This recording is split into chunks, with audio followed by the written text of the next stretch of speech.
रात का वक्त था। पिया ऑफिस से घर लौट रही थी, तभी उसे किसी के रोने की आवाज सुनाई देती है। वहीं सड़क किनारे एक औरत कंबल ओढ़े बैठी थी। वो रोने की आवाज उसी औरत की थी। पिया धीरे से उस औरत के पास जाती है। माँ जी, क्या हुआ आपको? क्यों रो रही हो? आप अपने घर क्यों नहीं जाती? रोते रोते वो अपने ऊपर से कंबल हटा देती है। पिया उसे देखकर बहुत डर जाती है। तुम तो चुड़ैल हो, मैंने कुछ नहीं किया, मुझे जाने दो, मेरी माँ मेरा इंतजार कर रही होगी। मैं बहुत बुरी हूँ, मुझे तो तुम्हारी आत्मा चाहिए, उसी से मुझे ताकत मिलेगी।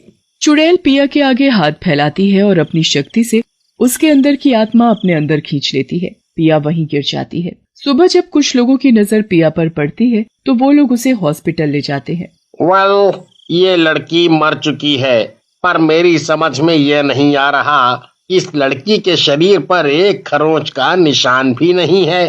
फिर ये लड़की कैसे मर गई? अगले दिन वो चुड़ैल कंबल ओढ़े शुक्ला जी के घर के सामने जाकर खड़ी हो जाती है। आज शुक्ला जी के सबसे बड़े बेटे यश का जन्मदिन है।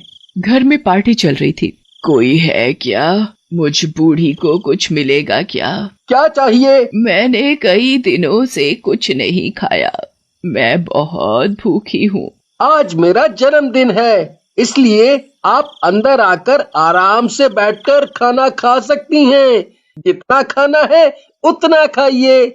मुझे खाना नहीं, कुछ और चाहिए। कुछ और? क्या चाहिए आपको?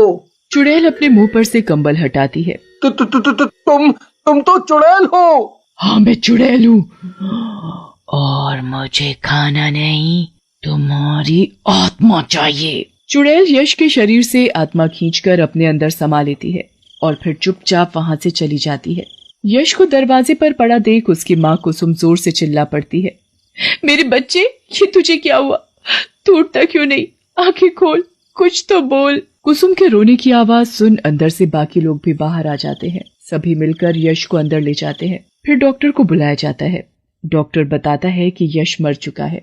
सभी का रो रो कर बुरा हाल था। वहाँ चुड़ैल कंबल ओढ़े सड़क के बीचों बीच चली जा रही थी। तभी सामने से आती एक कार चुड़ैल को टक्कर मार देती है। चुड़ैल नीचे गिर जाती है। माँ जी, आपको लगी तो नहीं ना? मुझे माफ कर दीजिए, मैंने देखा नहीं था आपको। कोई बात नहीं बेटा, गलती मेरी ही है। मैं अब बूढ़ी हो चली हूँ ना, इसलिए गिर गई। इसमें तुम्हारी कोई गलती नहीं। आइए, मैं आपको अपनी गाड़ी से आपके घर छोड़ दूं। ठीक है बेटा, तुम्हारा बहुत बहुत शुक्रिया। रमेश को बिल्कुल भी पता नहीं था कि वो बूढ़ी औरत एक चुड़ैल है। चुड़ैल ने अपना मुंह कंबल से पूरी तरह ढक जो रखा था। माँ जी, ये तो बताइए आपको जाना कहाँ है? मतलब आपका घर कहाँ है? नुक्कड़ से थोड़ा आगे ही मेरा घर है, तुम मुझे वहाँ छोड़ दो। रमेश अपनी गाड़ी वहीं ले जाता है। लो माँ जी, आपका बताया हुआ रास्ता तो आ गया, अब आप आराम से अपने घर जा सकती हैं। चुड़ैल पीछे की सीट पर बैठी थी। तभी वो अपना कंबल हटाती है और बिना कुछ लिए मैं कैसे जा सकती हूँ? रमेश जैसे ही पीछे मुड़कर देखता है, उसके तो होश ही उड़ जाते हैं। तुम तो कोई चुड़ैल हो। मैं तुम्हारे आगे हाथ जोड़ता हूँ, मुझे जाने दो। जाने दो? तुम जैसे जवान लड़के इतनी आसानी से मिलते कहाँ हैं? रमेश गाड़ी से भागने की कोशिश करता है। तभी चुड़ैल उसके अंदर से आत्मा को खींच लेती है। रमेश वहीं गाड़ी में मर जाता है। चुड़ैल शहर में अभी भी खुलेआम घूम रही थी, अपने नए शिकार की तलाश में। शहर में रोज एक इंसान मरता, पर उसके मरने का कारण अभी तक ना तो पुलिस को समझ आया और ना ही डॉक्टर को। राधिका अपनी माता श्वेता और पिता मनोज के साथ शादी से घर लौट रही थी।